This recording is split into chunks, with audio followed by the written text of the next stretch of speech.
رمضان المبارک میں T V channels کے ساتھ اس حد تک روابط اور ربط ہونا چاہیے کہ جس میں آپ کے معمولات خراب نہ ہوں۔ سارا کچھ ٹی وی چینلز سے مت لیں، ایک آدھ چیز مل سکتی ہے، کوئی اچھا بیان سن لیا، نعت سن لی، کوئی پروگرام انفارمیٹیو ہے تو وہ آپ سن لیں۔ لیکن اگر آپ سحر میں، افطار میں، سارا دن بھی رات بھی وہ سارا تماشا لگا ہوتا ہے، جو لوگ سارا سال شوبز کے ساتھ وابستہ رہتے ہیں وہ رمضان المبارک میں آ کے لوگوں کو ایڈریس کرتے ہیں، لوگوں کو دین سکھاتے ہیں۔ یہ چیز بھی سراسر اسلامی تعلیمات کے خلاف ہے کہ وہ شخص جس کا پیورلی کاروبار حرام پر مشتمل ہے، جیسے خواتین ہیں، آپ جانتے ہیں بہت ساری ایسی خواتین جو شوبز سے وابستہ ہیں، ڈرامہ میں، فلم میں کام کرتی ہیں، اسٹیج ڈراماز میں کام کرتی ہیں، مختلف ٹی وی چینلز پہ کام کرتی ہیں، تو وہ اچانک سے آ کے تو براجمان ہو جاتی ہیں اور لوگوں کو سمجھا رہی ہوتی ہیں مسائل، اور پھر بڑی گریہ وزاری بھی اور سب کچھ۔ یہ دین کی توہین ہے، رمضان کی توہین ہے کہ وہ لوگ جن کا پیشہ کچھ اور ہے، جن کے معمولات شریعت مطہرہ کی واضح نصوص کے بھی خلاف ہیں، وہ آ کر لوگوں کو ایڈریس کر رہے ہیں، تو اس طرح کا نمونہ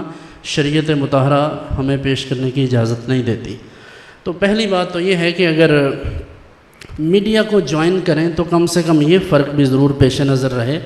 کہ جو لوگ ہمیں تعلیم دے رہے ہیں یہ خود کیسے ہیں، ان کے پاس کیا اتھارٹی ہے، کس چیز کی بنا پر یہ ہمیں دین سکھا رہے ہیں۔ دوسری بات یہ کہ آپ مسائل بھی وہاں سے سنیں گے، بیانات بھی سنیں گے، تلاوت بھی وہاں سے سنیں گے، تو پھر نماز ہی رہ جاتی ہے صرف، یا کھانا پینا۔ تو مشورہ یہ ہے کہ رمضان کو ٹی وی کے ساتھ نہیں، رمضان کو مساجد کے ساتھ متعلق کریں،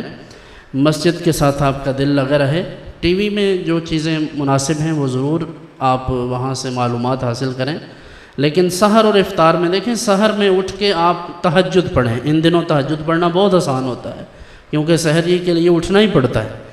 تو جیسے ہی آپ سحری کے لیے اٹھتے ہیں تو آپ کھانا کھانے سے پہلے آپ تہجد پڑھ سکتے ہیں۔ اگر ایک مہینہ تسلسل کے ساتھ تہجد پڑھیں گے تو یقیناً آپ کے لیے بعد میں تہجد پڑھنا بہت آسان ہو جائے گا۔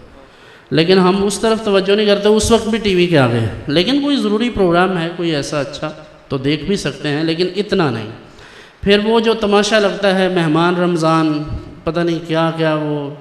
شان رمضان اور کیا کیا کچھ ہوتا ہے، تو وہ کوئی انعامات تقسیم ہو رہے ہیں،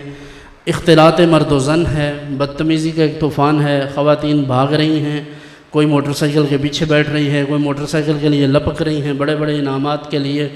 ان کو پھر عجیب و غریب تماشے کیے جاتے ہیں کہ تم ہاتھ پیچھے باندھ کے منہ آگے کر کے کیک کھا کے دکھاؤ ایک ہی دفعہ میں سارا، گلاس اٹھا کر منہ سے تو پانی پی کے دکھاؤ، بوتل اٹھا کے منہ سے ہاتھ لگائے بغیر۔ یہ خواتین کی توہین ہے اور شریعت مطہرہ کا مذاق ہے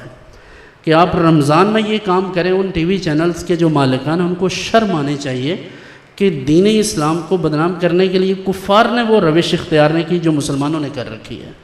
اور ہمارے عوام کا یہ حال ہے کہ آنکھیں بند کر کے ان سب چیزوں کو بالکل برابر دیکھتے رہتے ہیں، اور ان کو یہ بھی خیال نہیں آتا کہ یہ توہین ہو رہی ہے، ہم اس کو کم سے کم دیکھنا ہی بند کر دیں، اپنا وقت نہ ضائع کریں، اپنے آپ کو اس گناہ میں شامل نہ کریں۔